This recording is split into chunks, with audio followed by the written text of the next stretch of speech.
Ba't andito tayo? Ano ba ginagawa natin dito? May pag-date sa'yo. Huh? Magkikipag-date? Bakit? Niligawan sana kita ulit. Dinigawan? Pumayag ba ako? Ayoko. Sakit sa ulo, sakit sa puso yung love life. Ayoko muna niyan. Baka masaktan ulit ako, uuwi agad ako sa Mindanao. Gastos, mag-move on. Ayoko muna. Gusto ko ngayon, kumita ng pera. Yun lang yung gusto ko, ang kumita. Gusto mo kumita? May share ako sa'yo.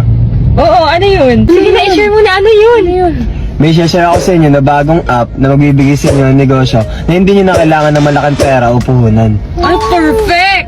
Hindi nyo na kailangan ng warehouse at stockroom na paglalagay ng mga items na pagbebenta nyo. At pag-ship, hindi nyo na rin kailangan problemahin yun. Ang kailangan nyo lang, cellphone at internet. Pero bago ang lahat, kailangan nyo muna mag-download ng Sitaw app or i-visit nyo ang kanilang website na sitaw.com. At ano naman yung sitaw? Sitaw ay isang leading global e-commerce platform that offers sellers and customer a secure online shopping experience. Sa Sitaw, pwede kang maging reseller nila at pwedeng hindi agad-agad bayaran yun. Tsaka, babayaran mo lang sila pag nabenta mo ng item.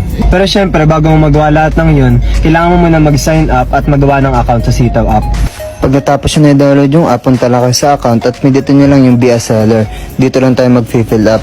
Unang-una, kailangan nyo muna maglagay ng shop name. Ang nilagay ko sa akin, Shan Shop. Saan mo namin ilalagay yung items namin? Huwag kayong mag-alala, si Sitaw na bahala dun. Huwag kayong mag-alala kasi si Sitaw na ang bahalang mag-market at mag-promote ng mga product at items nyo. O diba, napakadali lang kumita? At saka napakadali lang gamitin.